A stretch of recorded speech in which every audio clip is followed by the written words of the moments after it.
Assalamualaikum warahmatullahi wabarakatuh, Anda semua. Selamat siang. Bagaimana kabarnya siang ini?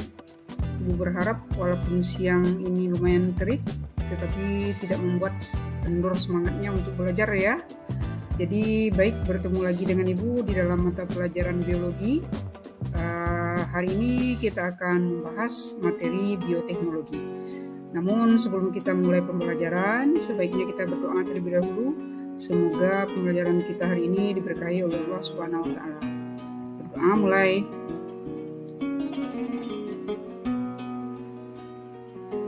Selesai? Baik, sebelum kita membahas lebih dalam tentang bioteknologi, ya kita kepoin terlebih dahulu. Ini ada buah ya yang warnanya cukup menggugah selera, apalagi di siang yang lumayan terik ini. Buah apa ini Anda semua? Ya, ini adalah buah semangka. Ingat semangka, ingat biji. Nah, itu jadul. Kalau zaman sekarang, semangkanya tidak ada biji. Yang menjadi persoalan adalah, kenapa semangkanya tidak berbiji? Apa sebenarnya yang terjadi dengan semangka ini? Nah, baik, untuk itu kita akan kaji materi kita pada hari ini, itu mengenai bioteknologi. Apa itu bioteknologi? Bioteknologi itu adalah teknologi yang memanfaatkan organisme atau bagian-bagian tubuh dari organisme untuk mendapatkan barang dan jasa untuk memenuhi kebutuhan manusia. Jadi bisa organismenya dipergunakan secara langsung, bisa juga bagian-bagian tubuhnya atau sisa dari metabolismenya. Nah, bagian tubuh itu seperti plasmid pada bakteri atau hasil metabolisme itu berupa enzim dan protein. Nah, bioteknologi ini dapat kita bedakan atas dua ya. Yang pertama itu adalah bioteknologi konvensional atau bioteknologi tradisional. Itu adalah bioteknologi yang memanfaatkan organisme secara langsung untuk menghasilkan produk barang dan jasa yang bermanfaat bagi manusia. Jadi di sini masih menggunakan mikroorganisme secara langsung, belum ada rekayasa gitu. Salah satu produknya kalau kita lihat di sini ada keju ya. Nah, contoh lain dari bioteknologi konvensional itu ada yogurt. Itu hasil fermentasi dari Thermophilus ya, Streptococcus thermophilus dan Lactobacillus bulgaricus. Kemudian ada keju ya, seperti di tayangan sebelumnya, itu hasil fermentasi dari Lactobacillus bulgaricus dan Streptococcus thermophilus. Kemudian roti itu fermentasi yang dibantu oleh jamur atau kamer ya, atau ada juga yang memanfaatkan Saccharomyces. Kemudian kecap itu memanfaatkan bantuan jamur Aspergillus wenti. Kemudian ada lagi produknya tempe ya. Ini dibantu oleh jamur Rhizopus oryzae atau Rhizopus oligosporus. Yang bahan mentahnya itu adalah kedelai. Kemudian bioteknologi konvensional itu memiliki kelebihan dan juga memiliki kelemahan. Kelebihannya adalah biaya produksinya murah ya, karena langsung memanfaatkan mikroorganisme. Kemudian teknologi menggunakan peralatan juga yang sederhana. Memang dari zaman dahulu ya, nenek moyang kita sudah menggunakan ilmu bioteknologi ini. Sampai sekarang juga. Kemudian memanfaatkan jasa mikroorganisme secara langsung. Nah, adapun kelemahan dari bioteknologi konvensional ini adalah memerlukan waktu yang relatif lama gitu. Kemudian produksi dalam skala kecil, kemudian proses relatif belum steril dan kualitas hasilnya belum terjamin.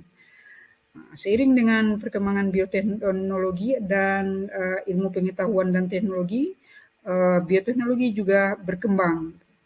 Nah, kalau kita lihat bioteknologi yang kedua itu adalah bioteknologi modern. Di sini seperti Ibu katakan tadi, seiring dengan perkembangan iptek ya, ilmu bioteknologi juga berkembang gitu dengan pesat ya. Ini sudah menggunakan rekayasa genetika gitu yang dilakukan secara modern ya, menggunakan rekayasa genetika itu dengan menyisipkan gen asing yang dalam hal ini disebut dengan DNA rekombinan, biasanya dengan menggunakan plasmid bakteri. Jadi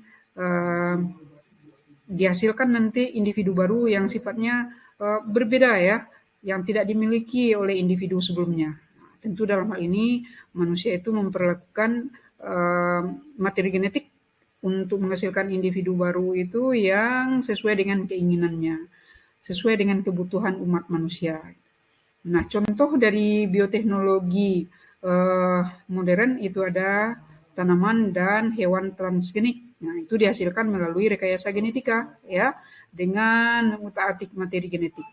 Nah, ada di sini ada anggur ya, kemudian ada semangka tanpa biji itu dihasilkan melalui dengan bahan kimia tertentu yang disebut dengan colchicine ya, yang menghalangi terbentuknya benang spindle. Nah, ini ingat lagi reproduksi sel, materi kita di dalam reproduksi sel.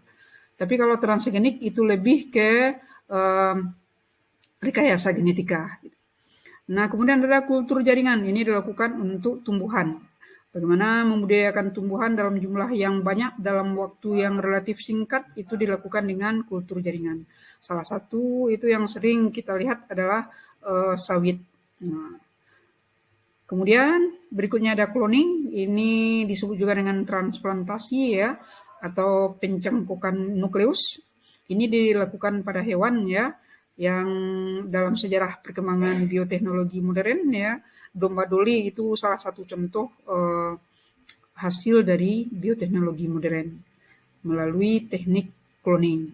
Kemudian yang tidak kalah penting itu adalah bayi tabung. Nah, ini sebagai jawaban dari permasalahan ya, yang ditemui atau yang dimiliki oleh pasangan suami istri yang sulit memperoleh keturunan secara normal. Jadi teknik bayi tabung itu salah satu solusi ya, di mana di sini fertilisasi dilakukan secara in vitro. Kemudian nanti zigotnya yang berkembang menjadi embrionya baru ditanamkan lagi ke rahim ibu gitu ya. Dan ini salah satu produk mutakhir ya dari bioteknologi. Kemudian kalau kita lihat dia juga memiliki kelebihan dan kelemahan. Adapun kelebihan dari bioteknologi modern ini adalah hasil dapat diperhitungkan. Jadi sebelum menghasilkan sebuah produk bioteknologi, itu para ahli sudah bisa memperhitungkan. Kalau dia melakukan ini, jadi produknya seperti apa. Salah satunya di dalam kultur jaringan ya, yang ada di video kita itu salah satu penggalan dari proses kultur jaringan. Kemudian dapat mengatasi kendala ketidaksesuaian genetik. Nah, ini bisa terkait dengan yang berikutnya, perbaikan genetik dapat dilakukan secara terarah. Dan memang ciri khas dari bioteknologi modern itu salah satunya adalah kemampuan untuk mengutak-atik materi genetik. Kemudian menghasilkan individu yang memiliki sifat baru yang tidak sama dengan sifat alaminya. Ya.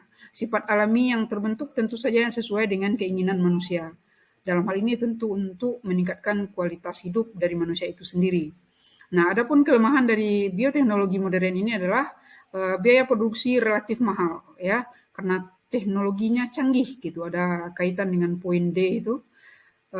Kemudian menjadikan jenis tanaman monokultur. Nah, Ibu sudah sebut-sebut tadi ada menghasilkan sawit dengan teknik kultur jaringan, itu hasilnya nanti monokultur.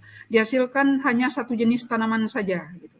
Jadi lambat laun tentunya keanekaragaman hayati kita yang berlimpah di Indonesia ini tentu terancam berkurang gitu keanekaragaman hayatinya. Kemudian menyebabkan degradasi gen jenis lokal. Apa artinya ini? Degradasi artinya berkurangnya atau mundurnya ya variasi genetik dari yang jenis lokal ini. Ibu misalkan ada jeruk ya. Jeruk itu bervariasi, ada yang buahnya besar, kemudian ada yang kecil, kemudian ada rasa yang manis, ada yang asam. Tentunya manusia itu akan membudidayakan atau akan memperlakukan sehingga nanti diperoleh jeruk tadi yang buahnya besar, rasanya manis. dengan demikian itu sangat menyedihkanlah nasib dari jeruk yang buahnya kecil, kemudian asam lagi gitu. Lama-kelamaan itu tentu dia akan punah. Nah, dari segi ilmu lingkungan, dari segi uh, pandangan orang yang sangat konsen dengan lingkungan, etika lingkungan, ini tentu merupakan sebuah ancaman. Kemudian, nah materi-materi yang Ibu ulas hari ini yang penting-penting saja untuk eksplorasi lebih jauh ya. Ananda boleh kajian literaturnya ditingkatkan. Sekarang kita akan melakukan kuis ya pada siang ini. Tetap semangat ya Ananda semua ya, kita lihat. Nah, yang pertama, jelaskan perbedaan antara bioteknologi konvensional dengan bioteknologi modern. Kemudian, bagaimana cara kita mensyukuri nikmat limpahan bahan makanan yang sudah disediakan Allah untuk kita semua? Nah, Ananda boleh tulis nanti jawaban Ananda di kolom komentar ya di YouTube dan nantikan nilai yang akan Ibu berikan. Nah, demikianlah materi kita hari ini ya. Terima kasih atas semangat dari Anda semua ya. Salam sehat, salam juara gitu ya. Ibu akhiri, wabillahi taufik wal hidayah. Wassalamualaikum warahmatullahi wabarakatuh.